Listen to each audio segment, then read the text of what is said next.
I was a 34-year-old software developer living what I thought was a perfect life in Seattle with my wife Amanda. 6 years of marriage, a beautiful home, and plans for the future, until the day I discovered her affair with Justin, my closest friend since college. Instead of causing a scene or confronting them both, I made a choice that surprised even myself. I simply disappeared from their lives without warning. What I never expected was Amanda's complete meltdown that followed, or how quickly everyone would turn against me for protecting my sanity. Before I tell you how everything fell apart, let me know where you're watching from in the comments below. If you've ever had to make a tough choice to protect your peace, hit that like button and subscribe to join others who understand that sometimes walking away is the strongest move you can make. I met Amanda at a tech conference in Portland 8 years ago. She was presenting a talk on user experience design, and I was immediately captivated by her confidence and creativity. We exchanged numbers, and after months of dating long distance between Seattle and San Francisco, she moved north to be with me. 2 years later, we had a beautiful wedding in Napa Valley, surrounded by friends and family who celebrated our seemingly perfect match. We bought our dream home in Seattle's Queen Anne neighborhood, a charming craftsman with a view of the Space Needle from our bedroom window. Our life together had a comfortable rhythm. Weekdays were busy with our respective careers, while weekends were filled with hiking trips in the Cascade Mountains or exploring new restaurants in the city. We had built what everyone around us saw as an enviable life. Justin had been my best friend since our freshman year at Stanford. He was the best man at our wedding and became like family to us both. We had dinner with him at least twice a month, and he joined us for most holidays when he wasn't visiting his parents in Michigan. Our wider social circle included couples like Thomas and Sophia, who we regularly met for game nights and summer barbecues. Amanda and I had recently started discussing having children. She seemed excited about the prospect, researching the best schools in our area and talking about converting the home office into a nursery. Everything appeared perfect on the surface. Looking back, there were subtle signs I chose to ignore. Amanda became increasingly protective of her phone, always placing it face down or taking it with her, even for quick trips to the bathroom. She started working late more frequently, and when she was home, there was a growing emotional distance between us. I attributed it to work stress and our busy schedules, believing that every marriage has its ups and downs. The pressure at my job had been intensifying over the past few months as we prepared for a major software release. Long days stretched into evenings as my team worked to fix critical bugs before our deadline. I was distracted and exhausted, which might explain why it took me so long to notice what was happening right under my nose. The first real suspicion came when I was doing laundry one Sunday afternoon. As I emptied the pockets of Amanda's blazer, I found a receipt from Hotel Andra downtown, dated for a Wednesday when she had told me she was working late. When I casually mentioned finding it, she explained it away as a last-minute drink with clients who were staying there. The explanation seemed reasonable, but something in her voice sounded off. That incident led me to check our shared credit card statement more carefully. There were several charges that didn't align with her explanations of where she had been. Of restaurants I knew we hadn't visited together, a jewelry store purchase she never mentioned, and rideshare trips at odd hours. Around the same time, I noticed Justin acting strangely at our last dinner party. He barely made eye contact with me throughout the evening and seemed overly attentive to Amanda's needs, refreshing her drink before it was empty and laughing too enthusiastically at her jokes. When I asked him if everything was okay, he mentioned being stressed about a work project, but his explanation felt hollow. Amanda became increasingly defensive when I asked about her day or her plans. Simple questions like, "How was your meeting?" would trigger irritation or vague responses that discouraged further conversation. Our once easy communication had developed an undercurrent of tension that I couldn't quite understand. I found myself confiding in my brother Ryan during one of our weekly basketball games.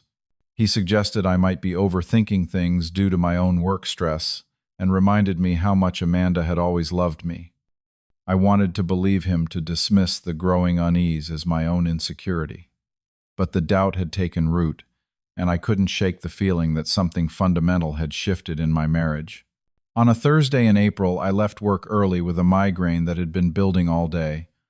I texted Amanda that I was coming home but received no response, which wasn't unusual given her busy schedule. As I pulled into our driveway, I noticed Justin's car parked a block away. A strange coincidence, I thought, until I entered our house and heard muffled voices from upstairs. I moved quietly up the staircase, my head still pounding. The bedroom door was partially open, and what I saw through that gap shattered every certainty in my life. Amanda and Justin were in our bed, the bed where we had talked about our future children, where we had comforted each other through job losses and family deaths. I stood frozen, watching my wife and best friend betray me in the most intimate way possible. Neither of them noticed me standing there. After what felt like hours but was probably only seconds, I backed away silently and left the house without making a sound.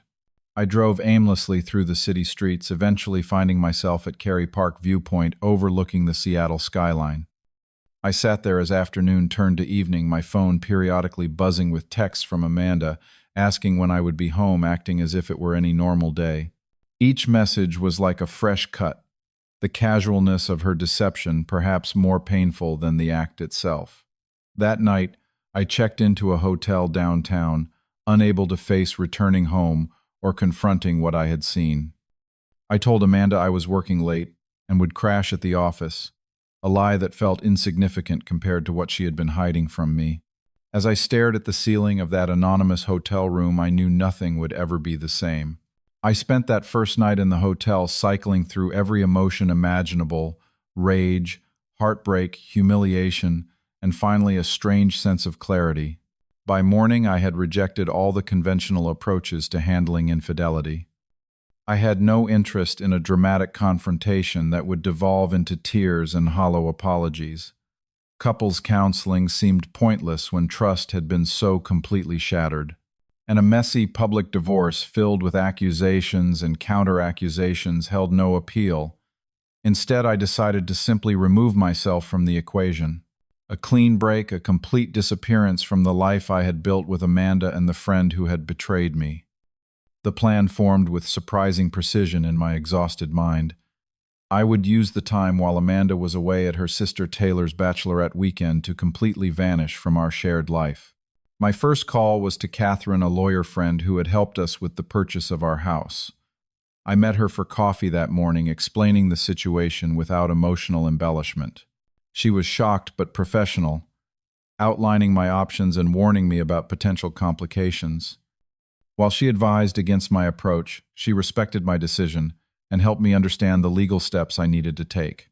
I went to a different branch of our bank and opened a new account, transferring half of our savings. I was careful not to take more than my fair share.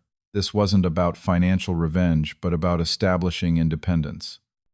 I called my boss and requested emergency personal leave, vaguely referencing family issues, and arranged to work remotely for the following few weeks.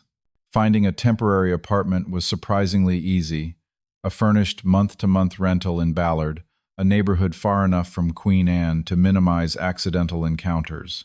I paid the first month plus deposit from my new account and picked up the keys that same afternoon.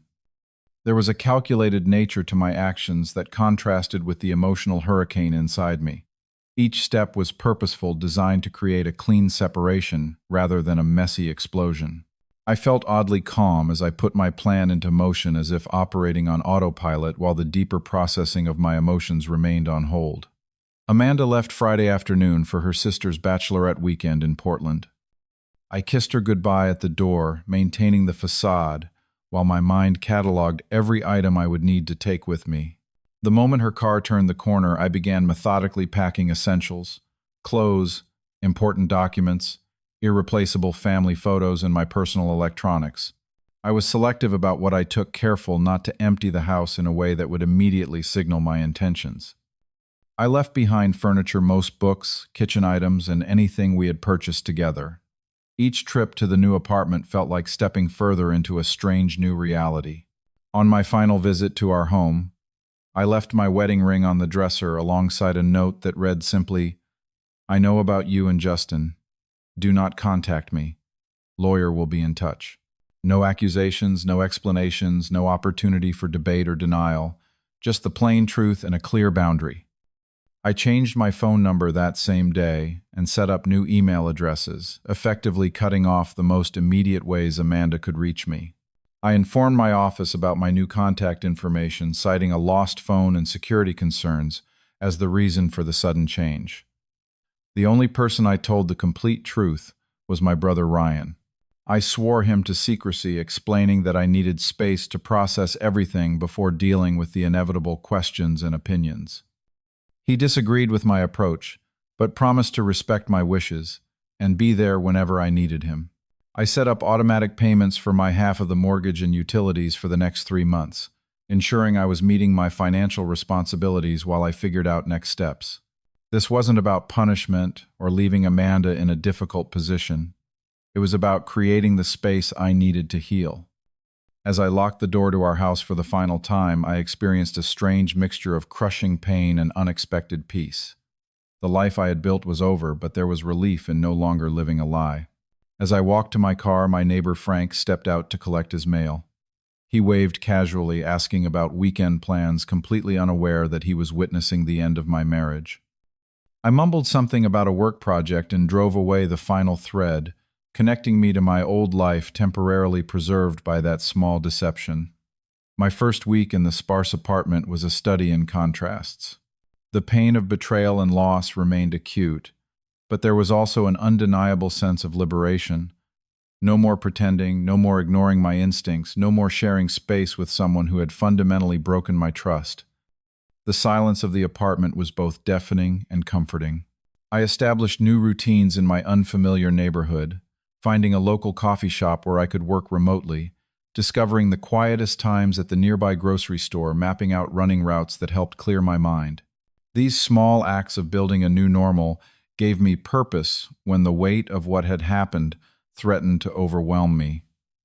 On my brother's recommendation, I started seeing Dr. Williams, a therapist specializing in trauma and betrayal. Our twice-weekly sessions became anchors in the storm of emotions I was finally allowing myself to feel. She helped me understand that my unconventional response was neither right nor wrong. It was simply my way of establishing the boundaries I needed to heal. The practical challenges of starting over consumed much of my energy. Setting up utilities, forwarding essential mail, finding new doctors, establishing a home office. Things. These tasks kept me busy during daylight hours. It was in the quiet evenings that memories would ambush me. Amanda's laugh during our trip to Hawaii, the way she used to bring me coffee in bed on Sundays, the plans we had made for our future. These moments of grief would wash over me without warning. The first time I went grocery shopping just for myself felt strangely significant. No longer buying Amanda's favorite yogurt or the particular brand of coffee she preferred. Just my preferences, my needs. A small exercise in rediscovering myself separate from my identity as half of a couple. Ryan visited regularly, bringing home-cooked meals and patient companionship. He never pushed for more information than I was ready to give and respected my need for space. His presence reminded me that not all relationships were built on deception, that genuine connection and loyalty still existed in my life. The hardest part was setting boundaries with mutual friends without explanation. I sent brief messages explaining that I was taking time away for personal reasons and would reach out when I was ready. Most respected my request for space, though a few pushed for details I wasn't prepared to share. I deactivated my social media accounts, unable to face the performative aspects of online life or the inevitable questions about Amanda's absence from my posts. The resulting digital silence created space for real reflection away from the noise of others' perceptions and expectations. Dr. Williams taught me the importance of sitting with uncomfortable emotions rather than trying to escape them. In the quiet of my new apartment, I allowed myself to feel the full spectrum of my response to the betrayal, the anger, the hurt, the loss, and eventually the first tentative steps toward acceptance. Not acceptance of the betrayal, but acceptance of my new reality and the opportunity it presented to rebuild on my own terms. I was prepared for Amanda's confusion when she returned home to find my note. What I hadn't anticipated was the escalating intensity of her reaction as the days passed. Ryan called 3 days after I left, warning me that Amanda was completely falling apart and had been trying to contact everyone connected to me. According to Ryan, she initially seemed more shocked than remorseful, telling anyone who would listen that I must have had some kind of mental break. She appeared genuinely baffled that I had discovered her affair, which suggested a level of compartmentalization that was difficult to comprehend. Amanda showed up at my workplace the following Monday, demanding to speak with me. My boss, who knew only that I was dealing with a personal emergency, turned her away, but called to warn me about the incident. She had apparently been crying and insisting that I needed help painting herself as the concerned spouse rather than the source of the problem. The narrative she crafted for our friends was particularly galling. Ryan reported that she was telling people I had been acting paranoid for months and had abandoned her without explanation. She conveniently omitted any mention of Justin, who had apparently made himself scarce since my departure. Amanda's attempts to locate me grew more desperate. She contacted former classmates I had not spoken to in years, distant relatives, and even previous coworkers. Each person who contacted me asking what was happening received the same response. I appreciate your concern, but this is a private matter I am not discussing at this time. About a week after my disappearance, Justin finally attempted to reach out through Ryan. His message was a masterclass in minimizing it was just one mistake. We were both drunk, it only happened once, and we felt terrible afterward. Ryan, to his credit, did not dignify this with a response beyond informing Justin that I had no interest in speaking with him. I had expected Amanda to quietly accept the end of our marriage once she realized I knew about the affair. Perhaps she would be sad or angry, but I thought she would ultimately move on with Justin or someone else. The reality of her unraveling took me by surprise. Her sister Taylor called Ryan, repeatedly crying about how Amanda wasn't eating or sleeping and demanding to know where I was. The first public phase of Amanda's meltdown began with social media. She posted a long emotional status claiming I had abandoned her without warning or reason, describing in detail how much she was suffering from my cruelty and inexplicable behavior. Friends and family rallied around her, offering support and condemning my actions without knowing the full story. The situation escalated dramatically when Amanda showed up uninvited to Thomas and Sophia's dinner party, an event I would normally have attended. According to Sophia, who called me the next day, despite my request for space, Amanda had a complete breakdown in front of everyone. She sobbed uncontrollably, revealed intimate details of our marriage, and portrayed herself as the victim of my sudden, unexplained rejection. When someone gently suggested there might be more to the story, she became defensive and left in tears. The most damaging development came when Amanda wrote a viral post accusing me of emotional abuse through ghosting and abandonment. Without explicitly saying so, she implied that I had been mentally unstable and that she was afraid for my safety. The post was shared hundreds of times, with comments ranging from concern for my mental health to outright condemnation of my character. The ultimate invasion came when Amanda's parents showed up at Ryan's house unannounced, demanding to know my whereabouts. They had always been kind to me, which made their angry accusations particularly painful to hear about. They insisted their daughter deserved an explanation regardless of what had happened between us. Ryan held firm, telling them only that I was safe and that there was more to the situation than they knew. Justin eventually tried to reshape the narrative in his favor, admitting to some friends that there had been a moment of weakness, but claiming it was just one mistake in an otherwise innocent friendship. This partial confession only served to make me look worse for my disproportionate response. From the sanctuary of my new apartment, I watched in disbelief as people who had known me for years accepted Amanda's version of events without question. Mutual friends took sides, with most rallying around Amanda simply because she was the one visibly suffering. My silence was interpreted as guilt or cowardice rather than a boundary I had set for my own healing. The hardest part was maintaining my resolve not to engage publicly. Every accusation, every mischaracterization of my actions and character created an almost overwhelming urge to defend myself. I drafted countless emails and messages that I never sent, knowing that engaging would only prolong the drama and derail my healing process. The pressure to respond to Amanda's public campaign grew more intense with each passing week.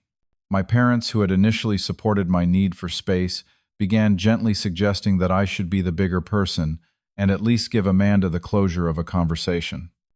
They didn't understand that what Amanda wanted wasn't closure, but a chance to either win me back or control the narrative.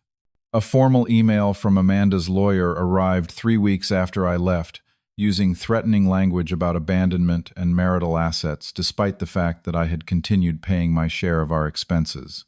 Catherine advised me that the legal threats were largely empty given the circumstances, but the official nature of the communication added another layer of stress. Ryan reported that Amanda had escalated her claims about my mental state, telling anyone who would listen that I had been showing signs of instability for months. This particularly vicious lie hurt more than I expected. The idea that people might believe I had abandoned our marriage due to mental illness rather than her betrayal was infuriating. The pressure came from all directions. Friends sent messages expressing concern based on Amanda's claims. Colleagues treated me with awkward caution during video meetings. Even my usually supportive aunt suggested that ghosting is never the answer in a well-meaning but misinformed text message. As the weeks passed, the weight of others' expectations and judgments became increasingly difficult to bear. There were moments when I questioned my approach, wondering if a clean break had been the right choice. Perhaps a confrontation would have given me more control over the narrative. Perhaps a more conventional separation would have prevented Amanda's public meltdown.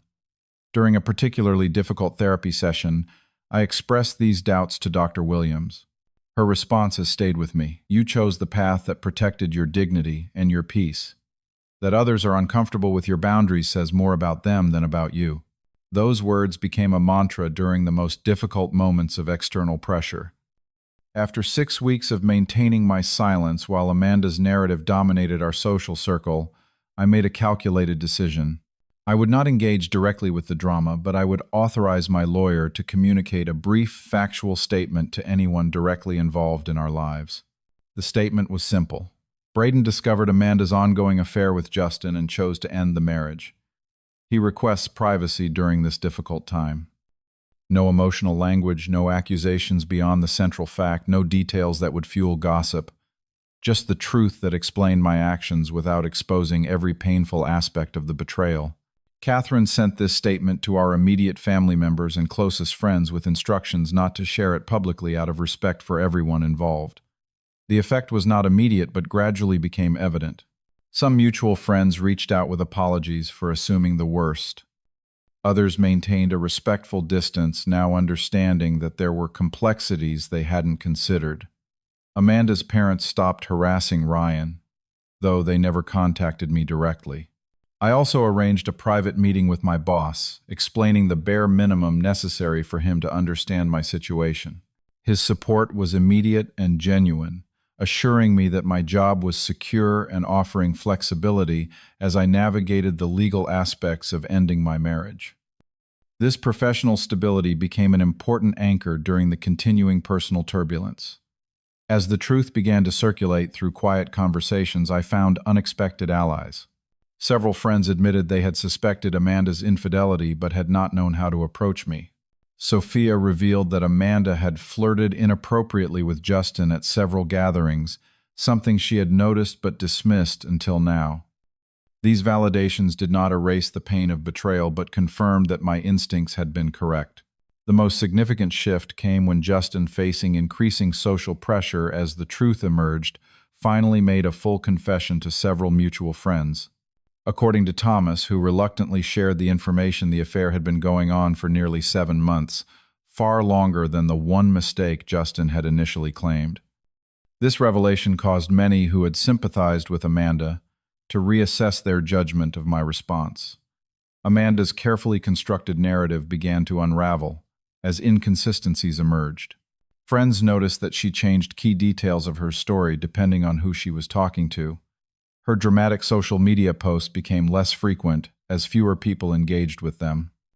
The public meltdown gradually subsided, not because of anything I had done, but because the truth has a way of eventually finding its surface. Throughout this period, I maintained my distance from the drama, focusing instead on rebuilding my life piece by piece. I found unexpected freedom in no longer managing others' perceptions of me or my marriage. For the first time in years, perhaps even longer than the affair had been happening, I was living authentically rather than performing happiness for an audience. The process of rebuilding began with small steps. I joined a local hiking group, finding solace in the mountains that had once been a shared passion but now became a symbol of my independence. The physical exertion and natural beauty provided both escape and perspective, reminding me that my pain was just one small part of a vast, continuing world. I reconnected with college friends who lived outside Seattle, people who had known me before Amanda and had no connection to our shared social circle. These uncomplicated relationships provided relief from the tension and judgment that had characterized recent interactions. A weekend visit from my old roommate Patrick was the first time I laughed genuinely since discovering the affair. Moving from the temporary furnished apartment to a permanent place was a significant milestone. I found a loft in a converted warehouse completely different from the traditional craftsman home I had shared with Amanda. Furnishing it slowly and intentionally, choosing each piece to reflect my preferences rather than compromising with someone else's taste, became an unexpected source of joy. My career, which had initially taken a back seat to my personal crisis, began to flourish in unexpected ways. The focus and dedication I brought to my work during my isolation was noticed by senior management. 6 months after leaving my marriage, I was offered a promotion to lead a new development team, an opportunity that might never have materialized had I remained trapped in the emotional drainage of my failing marriage. Through consistent therapy and deliberate self-care practices, the acute pain of betrayal gradually transformed into something more manageable. I still had difficult days and moments when memories would ambush me, but they became less frequent and less debilitating with time. Perhaps the most surprising development came 8 months after my disappearance when I met Leah at a local bookstore. Our conversation about obscure science fiction authors led to coffee, which led to dinner the following week. When the topic of past relationships inevitably arose, I was able to share my experience without bitterness or anger, a clear sign of my progressing healing. I was married, I told her.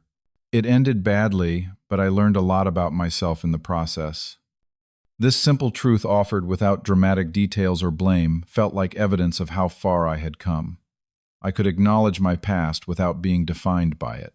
Being honest with Leah from the beginning created a foundation of transparency that stood in stark contrast to the secrets that had poisoned my marriage. Our relationship developed slowly with clear communication and established boundaries. I no longer felt the need to merge my identity completely with another person to feel complete. The most valuable lesson from my experience was understanding that protecting your peace sometimes requires making difficult, unconventional choices. Walking away without engaging in the drama was viewed by many as avoidance, but for me, it was an act of self-preservation that allowed me to heal on my own terms. I came to recognize that others' reactions to my boundaries said more about their own issues than about my worth or choices. The friends who could not respect my need for privacy were often the same ones who thrived on drama and emotional intensity in their own lives. Their judgment reflected their values, not my failure. The unexpected freedom I found in letting go of toxic connections created space for authentic relationships to flourish. My bond with Ryan grew stronger through the crisis. New friendships formed without the shadow of betrayal coloring my perception. Even my relationship with my parents deepened as they came to understand and respect the strength required to make the choice I did. True friends, I discovered, respect boundaries even when they don't fully understand them. The people who remained in my life after the dust settled were those who valued my well-being above their curiosity or comfort. These relationships, built on respect rather than obligation, became the foundation of my new life. Perhaps most importantly, I learned that facing pain directly rather than trying to avoid it is ultimately the path to genuine healing. By allowing myself to feel the full impact of Amanda's betrayal in the privacy of my own space, I processed emotions that might otherwise have lingered for years. I no longer see myself as a victim of betrayal, but as someone who had the courage to prioritize his dignity and peace when faced with an impossible situation. The journey from shattered trust to rebuilt confidence wasn't linear or simple, but each step led me to a more authentic version of myself.